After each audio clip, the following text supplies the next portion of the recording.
Welcome to the Business Boys Talkin-Business Virtual Power Lunch. Please welcome your hosts, Tyler Price and Brian Magleby.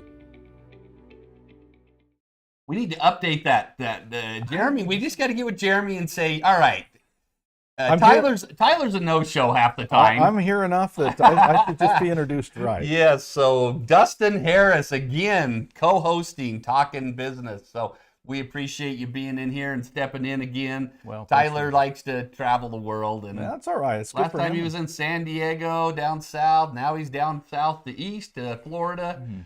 Tyler, have fun. Get your toes in the sand and enjoy that time out there. A little, he calls it a work trip, but Well, he better call it a work trip because he might not have a job when he gets home. that's right. That's right. So anyway, appreciate everyone joining us today for some Talking Business. We got a great show lined up today. Mayor Mark Carroll from Blackfoot. Amazing things happening down there in the city of Blackfoot, and we're going to hear all about him from Mark Carroll today. He's I've been on some different meetings with the mayor, and man, he is just making things happen in the city of Blackfoot. Yeah, you may not know this, Brian, but I grew up in Blackfoot. That is my hometown. It is your hometown? It is my hometown. Wow, I did not know that. Yeah. So wow. So I'm excited. It'll be fun. You're a Bronco. Yeah, I'm a Blackfootonian. Blackfootonian. Yeah. Wow. Awesome. I'm glad we brought you on today. So, man, last week's show, we had a great show. Dr. Cordell Pickering, PT Therapy, one of those super entrepreneurs making it happen in Eastern Idaho. He's expanded. He has a location in Rexburg, Rigby, Idaho Falls, looking at adding more of them on. He's doing some great things, super entrepreneur. If you haven't watched the show, I encourage you to do that. Let's talk about our sponsors. We couldn't be doing this show without them. So BBSI, wow, what a company. If you need anything, human resources, business consulting, they are the people to go to. Mm-hmm. Absolutely. Let's talk about the SBDC and the IIC. Shall we? Yes, the housed together at the Innovation Center. Is Tyler's words, it's the best kept secret of Idaho, the SBDC. If you need business consulting, you got to give us a call. We will help you out. We help people from cradle to grave. Absolutely. That's the big thing we brag about at the SBDC. So, and if you need an office space, I've actually got one office space coming available at the Idaho Innovation Center. So go get it, folks. Trust me, I've been there. It's awesome. It's the place to be, the place to hang out. So Vulpine Marketing keeps us up to date on our website, and of course, New Line Media. Unbelievable video work that they do. That's the studio we're in here producing this show. We appreciate Tyson and his work in keeping us in line, almost on time. We were a couple minutes late. We were here, but we're good with that. And the reason we were late is because we were finding that picture of the Blackfoot River. Isn't that beautiful? That is gorgeous. Yep. Wow, I bet you I've ridden a four-wheeler, snowmobile by that place up there in the mountains. So beautiful background that we was able to get. So the city of Blackfoot, we've had multiple people, business owners, on our show from that area. Yep. Premier Technologies, we've had them. We've had Get Found First.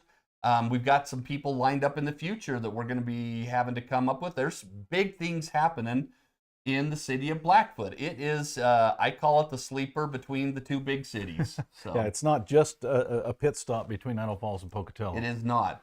Besides having expensive gas, I don't know why. Every time I go down there and get off there, it's like, man, why is their gas 30 cents more expensive in Blackfoot? But besides It's that, better gas. it might be. Yeah. I mean, Chevron says they always have Techron gas better, but still, I don't know about 30 to 40 cents higher. But otherwise, big things, nice things happening in the city of Blackfoot. We're going to start off today by showing just a quick video. The mayor actually knows the guy that produced this video. It's a video, just a drone picture video put to music that shows the highlights and things of Blackfoot, Idaho. So we're going to watch that, and then we'll welcome on to the set Mayor Mark Carroll from the city of Blackfoot.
That's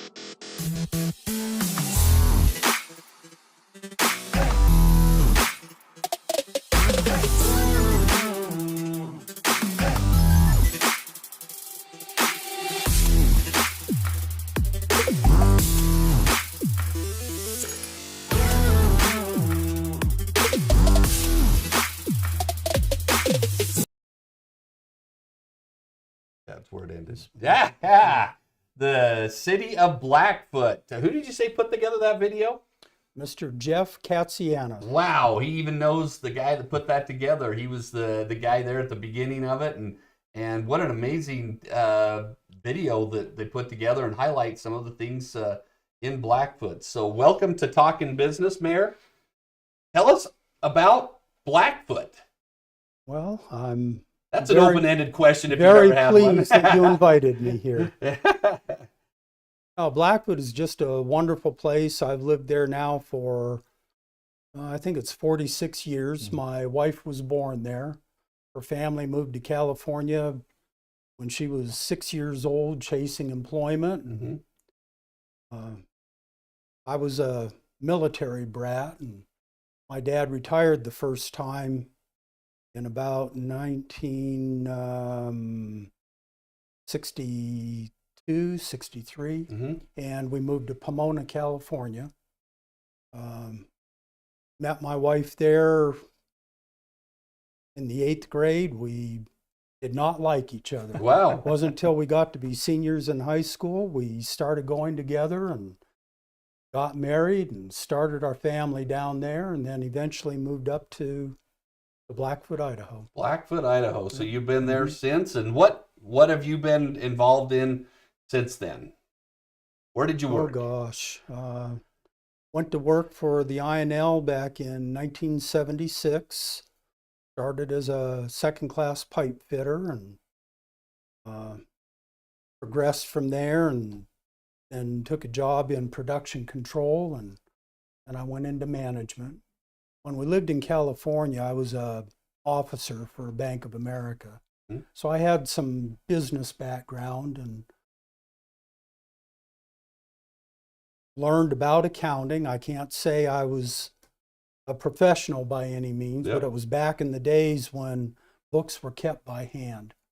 We had a machine called a Sensitronic, and a general ledger bookkeeper who sometimes was there until midnight. Mm. If she was there, I was there. Wow. But eventually everything got computerized, and we are where we are today. 46 in years. banking. How long were you at the site? I was into my 35th year when I retired in 2011. Wow. Retirement's a wonderful thing. Yes. Do it when you can. Do it when you You know, can. when you think you've got $1 less than what you need to retire, retire. Yeah. Great advice. Yeah. So, but you're enjoying your retirement years leading the city. I was retired about 8 years when I decided to run for office, and I ran mainly because of budget issues.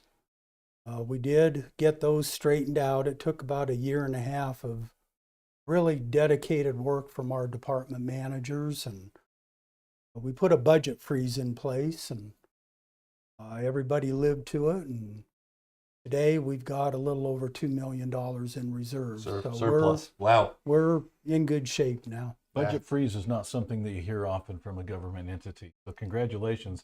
Tell us a little bit about that. That had to be a challenge, because I think certain departments, certain people expect certain things. When you put a freeze like that, you've got to get a lot of reaction. There was a reaction, but very honestly, I think I had one department head who questioned it. And that's appropriate. Mm-hmm. I expect to be questioned by the other leaders in the city. But when he understood what we were up against and how I saw us being able to recoup from the position we were in, he bought into it 100%. And to this day, the department heads still treat their budgets like we're in a freeze. before they make a discretionary spend, they come and talk about it Oh. to either me or our treasurer, and everything turns out just fine. Wow, that's And we great to continue have that to- kind of discipline within your organization. So how long have you been you're in your second term as mayor? I just started my second term on January 2nd of this year. And how long's your term? 4 years. 4 years. Good. So we got you coming up for at least the next 3.5. Say that with conviction. Good deal. Well, you've got some great businesses down there, kind of that are kind of the centers of town. You got Premier Technologies. You've got various potato packing plants. You got Spudnik headquarters there. Talk to us about some of the things that are happening business-wise in town. Blackfoot is in a very different position in that we're right smack in the middle of two major population centers in southeastern Idaho. You have Idaho Falls to the north, Pocatello to the south, and they both have another incorporated city that are attached to them. So they get an opportunity down there to share services. Just take sewage. The city of Chubbuck pipes their sewage to Pocatello, Is it really? and they treat the sewage through their waste treatment plant. Idaho Falls has its own waste treatment plant, but Ammon elected to pipe all of theirs down to Shelley to an organization called IRWA. That's a cooperative between Bingham County, Bonneville County, Ammon, Shelley, and the communities in between Ammon and Shelley. City of Blackfoot has its own waste treatment plant. We have our own airport. We have our own cemetery. Yes. There's differences in how we operate fire department. Each city has its own police department. I'm sorry, Ammon does not. They Nope. contract with the Bonneville sheriff's County, office. So there's advantages that the other cities, and I'm speaking of Ammon and Chubbuck right now, we compare pretty favorably size-wise, though Blackfoot is, according to the census, we're smaller than either Ammon or Chubbuck. Oh, wow. But when you look at the greater Blackfoot area, our zip code extends out to Pingree, out towards Tabor, Wow. up to Wapello. The city of Blackfoot's population from the new census is 12,438 people. That's up about 450 from the previous census. Wow. That's a decent growth. Yeah. But our serving area, we feel that we actually serve 18 to 20,000 people And all daily in Blackfoot. Yeah. When I came to Blackfoot, and kind of going back to my INL career, I was the fleet operations manager for 14 years. I ran the bus system.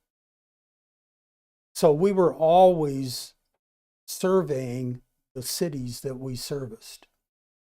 When I went to fleet back in 1990, we had 7 terminals around the area, from Mackay down to Pocatello, up to Rexburg, and then we had several others in between.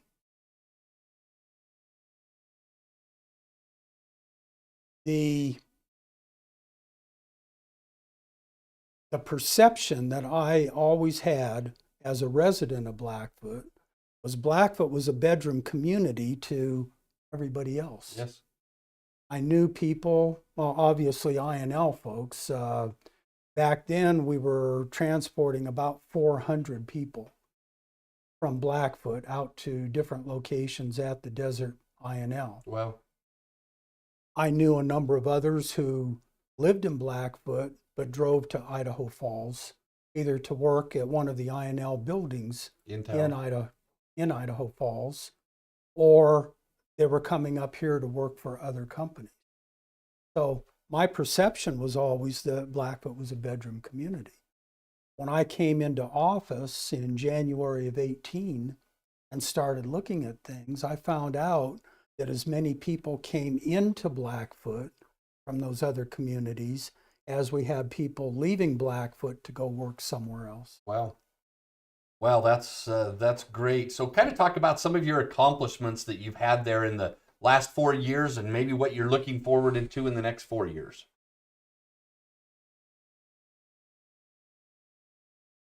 When I took office in January of 18, it took about 6 weeks, and I felt like everything was caving in on me. And I wrote a list on the whiteboard. I had a whiteboard put up in my, two of them actually. I like to write stuff and keep an eye on things. Most of the time I forget them after I write them. There gets to be so many, but I wrote about 22 items on the board. They weren't in any particular order, but the top item was the budget. That was the overriding concern at that time. The second item was the swimming pool. And then it went to things like community involvement, senior care, apathy, homelessness, waste treatment plant. We were getting ready to go into phase 2 construction project there. We were just finishing phase 1, which was about a $4 million upgrade. And then we went into phase 2, which was a $15 million upgrade. We just finished that a couple of months ago. And we've got an engineering team working on phase 3, 4, which will be a $33 to $35 million upgrade. Wow. Anyhow, I had all these items on the board. It seemed like every week I would spend some amount of time on almost every one of them. Blackfoot isn't different than probably any other city in the area. Everybody has a homeless problem. Everybody has concerns about senior citizens. Everybody's concerned about what you do with youth. How do you keep them occupied, interested, get them involved? Everybody, every mayor I know talks about apathy in his or her community. That's something we all battle. And we say, gee, wouldn't it be great if we could get more people involved in this, or more people to attend city council meetings or planning and zoning meetings, or youth council meetings. The list goes on and on. People do show up if there's something that they have That affects a very them. hot interest in, Yeah. which means they're completely against whatever we're talking about. A lot of things come to city council from these different citizen councils. I've always thought the 2 worst jobs anybody could have would be to be on the school board or the planning and zoning board. Two very hot topics that can be at times. They can be. But regardless, we get a lot of information from these citizen councils, a lot of advice. The city council, at least in the case of Blackfoot, most of the time will go with the advice that we get from these councils. Well. Sometimes they see a different opportunity and they'll vote differently than whatever the recommendation is to come from the councils. We are in the, I'm sorry, Dustin. Please continue. Well, I was just going to say 2 different councils that we decided to set up. They've both been in the works for about 4 months now. One of them, Brian, I think will be near and dear to your heart, and that's Economic Development Council. Yep. We're really excited about that, and I'm going to ask you a question about that in a few minutes. So Okay. yeah. The other council is a water advisory council. I want to be involved on that one too. There's reasons why I want to be involved on that one, but I am extremely concerned about what's going to happen in this part of the country to water. yeah, Obviously people need water for drinking, number one, for bathing, for recreation. life you got to have it for life. So we don't want to be in the situation that 20 other cities in this part of the state were in about, well, I think it was in the May, June timeframe last year. Letters came out to these cities, excuse me, telling them they had to curtail the water they were using out of the aquifer.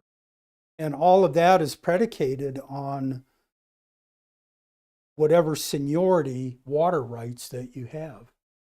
If you've got junior water rights, you're subject to water calls from down south. Jensen Grove, which I know is near and dear to you. it is. It is the gem of Blackfoot. That's what we're known for. Yeah. Probably not going to be full this year. Yeah. Filled or full, let alone. It won't even.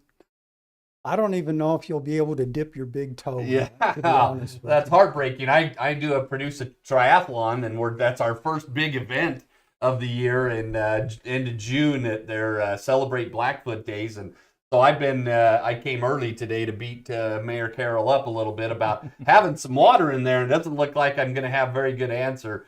So we're going to Plan B. We may have to do it in a swim pool somewhere. So sounds like you're in charge of snowfall, I guess. Yeah. Yeah, I forgot I had a magic wand. Right. Well, let's wave that magic wand and get some water down there, I guess. So we understand your concerns with that. So Well, seriously though, a lot of people don't understand the Jensen Grove water right. Those water rights are recreational. So they are way behind yeah, drinking water, potable water, and agriculture needs. But we have two sources to put water in the Grove. The earliest comes from the Corbett Slough, and there's wastewater that comes out of that ditch. It doesn't mean it's bad water, it's just water that doesn't get used in irrigation. It's got to go somewhere, so eventually it goes to the river. What we do though is flow it into Jensen Grove, and we can get probably 20% filled through that. But it's the going to real be a water, pond this year, is what you're saying. Yeah, the real water comes from the river. We've got a head gate, and we open that up. Jensen Grove is one of the premier water recharge sites in this part of the state. And the Idaho Water Resources Board counts on the water that goes into the aquifer from Jensen Grove, but I just don't think we're going to see very much in there this year, unfortunately. Well, I won't hold you against that, so go ahead. I grew up just a couple blocks down from the state fair there in Blackfoot. On one hand, I went back, I think last year, and on one hand, it's very similar to how I grew up. It kind of nostalgia, but there's been a lot of growth there, a lot of expansion there. Talk to us a little bit about what the state fair does to the economy in Blackfoot.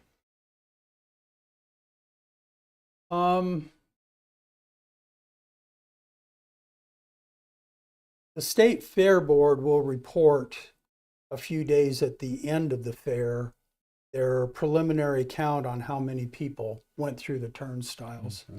And it seems to run between 225, 250. Every year it seems like they break a record, which is great. frankly, there are people in Blackfoot who cuss the fair, and there's more who love the fair. Yeah. Sure. The fair brings a lot of opportunity for entertainment. Kids just love getting those wristbands and Yep. go ride Ride the the rides rides. without having to buy other tickets. You get the antiques building, the photography building. That's my wife's favorite. We can spend 4 or 5 hours just in the photography and arts building. There's a lot of vendors who go there. If you're looking for a quality handmade knife, you can make some pretty good deals there. There's a lot of vendors who offer their wares, windows, wood stoves, four-wheelers, cars, Trailers. trailers. Hot tubs. Yep, You can pretty well get anything you want there. just about, yes. It's a great event that happens every first of September there, and I think everyone loves the grounds that you have and the productions that you put on there with the state fair. Well, understand the city doesn't do that. That ground is actually owned by a consortium of counties. The county fair, the Eastern Idaho County Fair, is put on by a consortium of, I think it's 16 or 17 counties. Wow. And they've got a kind of a formula set up as to how they appoint the county fair board members. And they're the ones who put on the fair. Do they really? Mhm. Wow. Interesting. Well, that's good. You do a good job of hosting, I guess. If they were Okay. in I'll the- take that. Yes, Thank you will. And you'll take the additional revenue that comes to town, right? Yes, You a lot won't of turn people. that down. No, a lot of people think the restaurants boom with that. They do get some extra business, but when you go to the county fair, do you go to eat at one of the restaurants No, in you town? go to eat You that go to corn get dog, fair food. Yeah. whatever. Personally, I stop at Roop's. So Do you, Oh, yeah, okay. do you? Okay, well, you are supporting it, so I'd say, you shouldn't have brought that up, dude. Sorry. We're gonna be going down to Roop's and having a That's burger right. and tots and a shake there, Yeah. man. You can't beat the Roop's. In our questionnaire that we ask everybody that comes onto the show for what kind of advice would they give to small businesses, I loved some of the things you put down here. Write a business plan before you embark on your new business. Ensure adequate capitalization for the business, and find a mentor. And that's great advice for business entrepreneurs that you have. You'd think you had been an entrepreneur yourself. And but that is some great advice. Let's talk about COVID-19. How did it affect the city of Blackfoot? I'm not sure that we were affected any better or any worse than anybody else.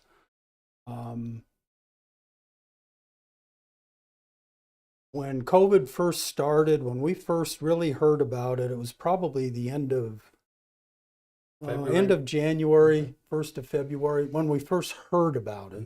And then it was just kind of a glimmer of something happening in China. And then it just kind of started to go around the United States and then eventually wound up here. And I think our part of the state, like just about anything else, economics or fads or whatever, we seem to be insulated from the rest of the country and the rest of the world. But eventually it all hits caught us. up. Yeah. Supply chains and everything else, you felt the effect of it. Yes. And we wound up closing down City Hall and the library. I don't know if you're aware, but the city library is on the ground floor of our building and City Hall is on the second floor. And we made a decision to close the doors. If you had to get a permit, you were going to build a garage onto your house or whatever, you could make an appointment and still come upstairs and take care of the business of getting your permit. You just couldn't just walk in the door and walk up and By appointment say, only. "Hi, I'm here. I'm ready." I still performed weddings throughout. We maintained social distance. I didn't think it was fair to the bride and groom to make them mask up. I just had them stand 6 or 7 feet away. Yeah. We did limit the number of people they could bring in to whatever the governor's order said. Most of the weddings could allow up to 10 people. We wound up not having public open meetings, but we did spend about $25,000 putting up 2 big screens and a camera system. Yeah. So people could zoom into meetings. Yeah. You made We the bought adaptations needed. We bought a ton of sanitizer, Yeah. and I mean literally a ton. We bought N95 masks and surgical masks and went through the same supply chain issue everybody else did. Learned how to do new setups for meetings where there were certain things where we had to have face-to-face meetings. It just wasn't where we could sit this close. We got through it like everyone else did. I'm proud to say that,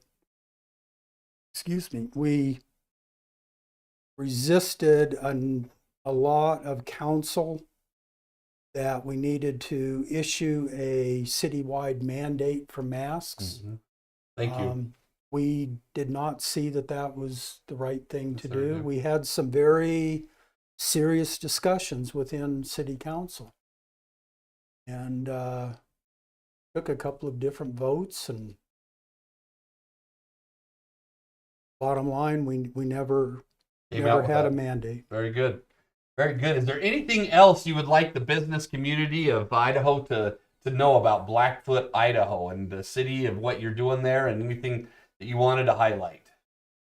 I think the biggest the biggest issue with growth is infrastructure. Cities that have the really good infrastructure, that have the capacity in their waste treatment plant to handle that growth. And it isn't so much residential growth, because you can take on, right now, I can take on easily 1,000 new houses. We've got a company in town, Glambia. They're cheesemakers. Yep. If they add one more line, it might blow up our waste treatment plant. Would it really? You Wow. know? So it's the food waste processing that really takes it out of a waste treatment plant. Wow. Water, if you've got water rights and you've got enough water available, you can pump more water. That's another issue if you've got the transmission lines. If you build a house on the north end of town, maybe I've got to run water lines to get to your place, so you got water to tap into. Streets is always a question. Streets take a beating when you have more and more people running through your city. That's what we're facing right now. When I said earlier, we're a city of about 12,500 people, but day to day, according to ITD, we're servicing about 40,000 people. Wow. We've got that many people going through town. Annexation is a big issue to us right now. The other cities around us, Rexburg, Idaho Falls, Chubbuck, Pocatello, They're all dealing with that. Ammon, they're all dealing with it. Wow. Well, that's great. Well, I just want to commend you. I'm on different committees, see Mayor Mark Carroll at different things, and everyone speaks highly of you, of the work you're doing, and I just want to say keep it up. You're doing an excellent job, and we wish you the best there Thank you. in the city of Blackfoot. Talk about this quote that we have here that you gave to us. Talk about that.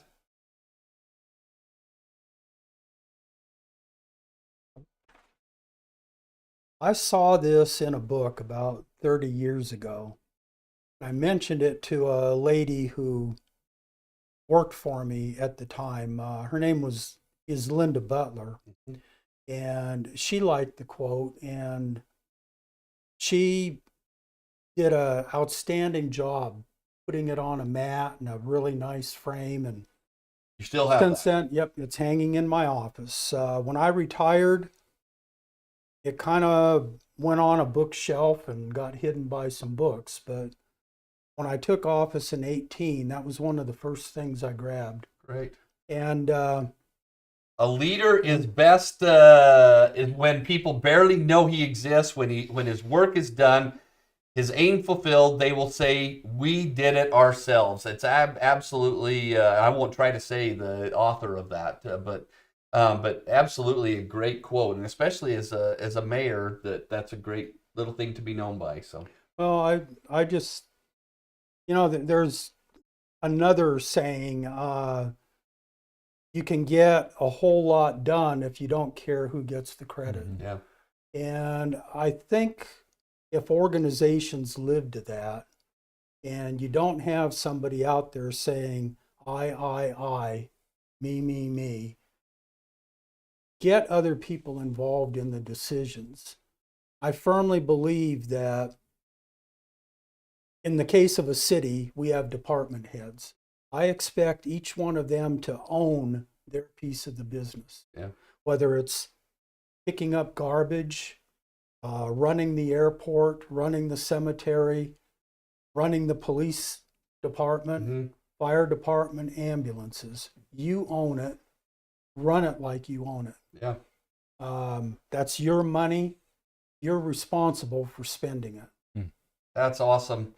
That's awesome. So we appreciate Mayor Mark Carroll being here. So words of advice, and we are we wish you only the best there in the city of Blackfoot. So with the end of every show, we do a little bit of training topic, and today's training topic that we're going to talk about is understanding financial statements.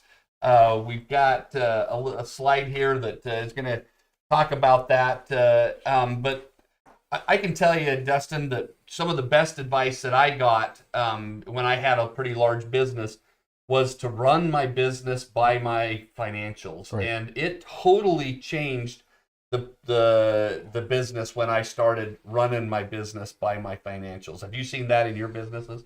Not only in my businesses, but as you know, Brian, I do some coaching for small business owners across the nation. And it's often that I'll ask them about their numbers, and it's very clear that they don't know their numbers. Yes. And when we talk about balance sheets and we talk about profit and loss statements and the importance of understanding them, all of a sudden their eyes, get wide, and they understand, I think, the power of the old quote that if you don't know your numbers, you don't know your business. Exactly. And I think most small business, everyone needs to write that down. Okay. if you don't Quote know your by numbers, Dustin not Harris, by so, me, not by yeah. me.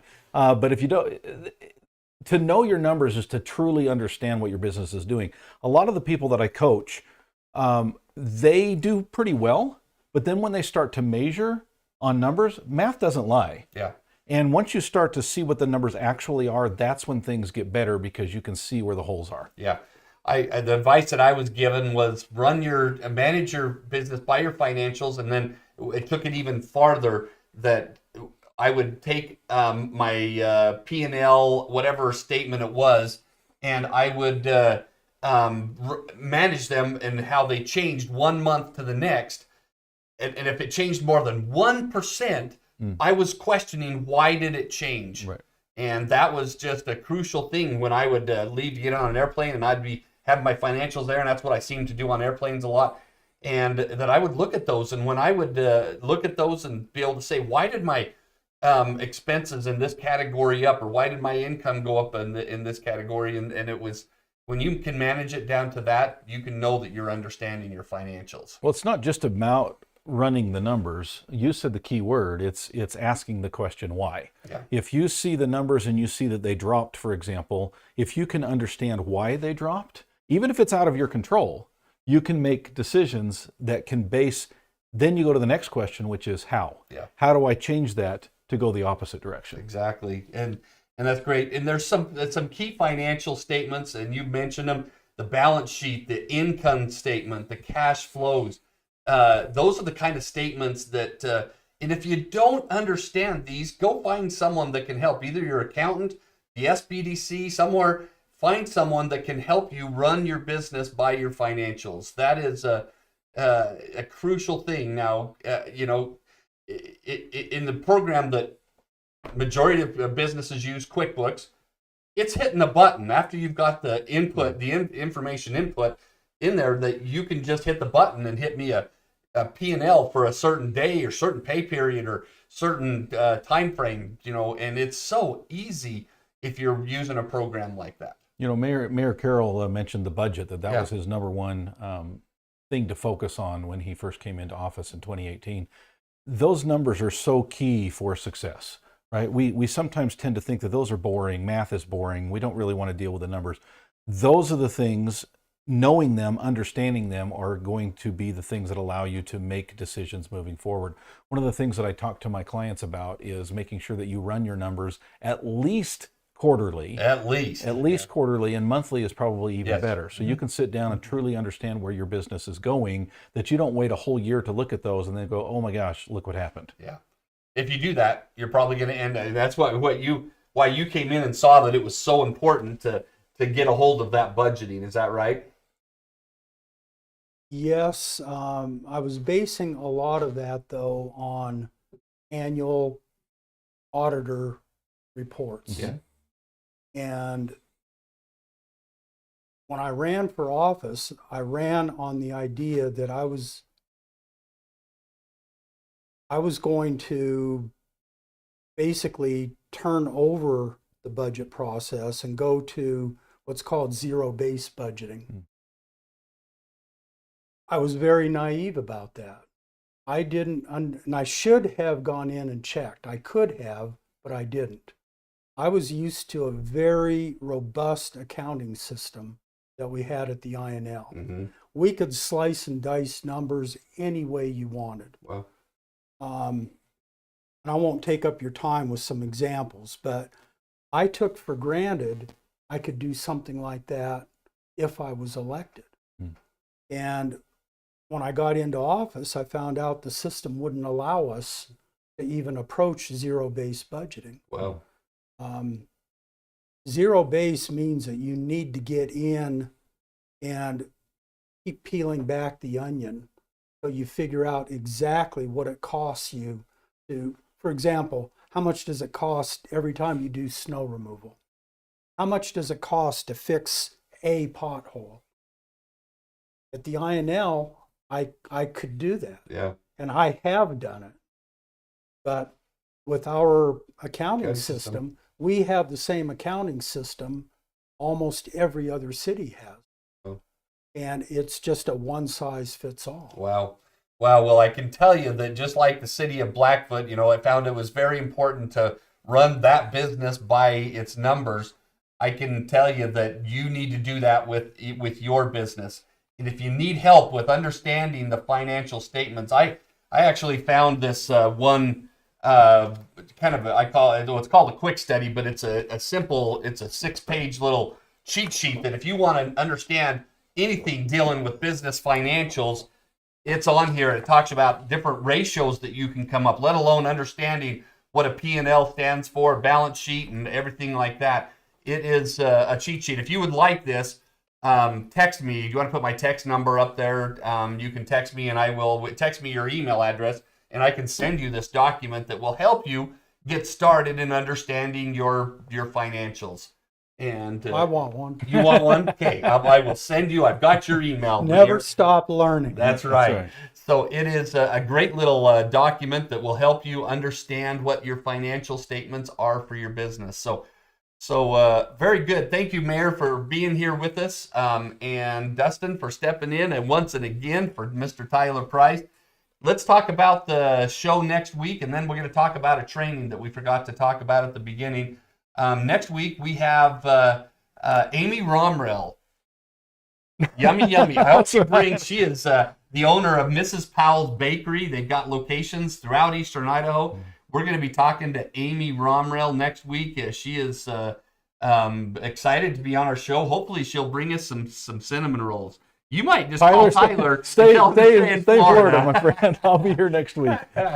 So we're excited to have Amy Romrell, a super entrepreneur. I worked with her in the acquisition of Mrs. Powell's, and to see her success as she's grown and advanced that company over the last couple of years is really exciting. So looking forward to that. Let's talk about a class that we have since we've talking about financial statements. If you want to have help with understanding financial statements, this guy is a CFO for hire. He's taught the class, I think, 7 or 8 times. I'm still trying to knock the guy off his pedestal. He has, in every class, received all 5-star ratings, and the guy is just amazing. And I swear he's bribing these students with to get 5-star ratings. But I have to say he is by far the highest rated instructor we have with the SBDC and the Idaho Innovation Center.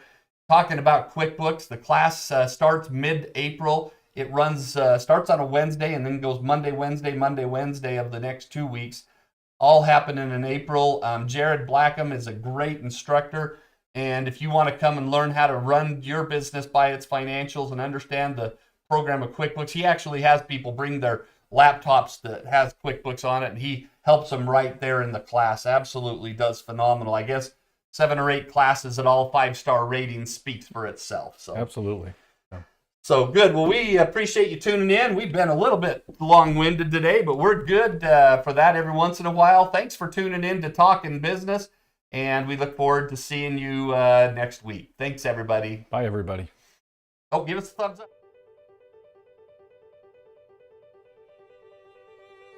Financial statements are a picture of a company's financial health for a given period of time at a given point in time. The statements provide a collection of data about a company's financial performance, its current conditions, and its cash flow. There are 4 sections to a company's package of financial statements. The balance sheet is usually presented first. This is a list of the company's assets, liabilities, and equity ownership. The account balances are as of the date listed on the financial statement. The income statement is next and is a tally of the company's operational performance for the given period. The period is stated at the top of the income statement and most often is for a full year. However, publicly traded companies must produce financial statements quarterly and file them with the Securities and Exchange Commission. Next is the statement of cash flows. This statement lists the various changes to the cash account during the accounting period. It also reconciles net income or loss to changes in cash. The final section of the financial statements is the explanatory notes. These notes provide more detail about various line items in the financial statements, such as inventory methods used, contingent liabilities, and owner's equity. All financial statements provided to outside parties should be presented in conformity with standardized accounting principles. In the U.S., those principles are called General Accepted Accounting Principles, GAAP. In other parts of the world, they are referred to as International Financial Reporting Standards, IFRS.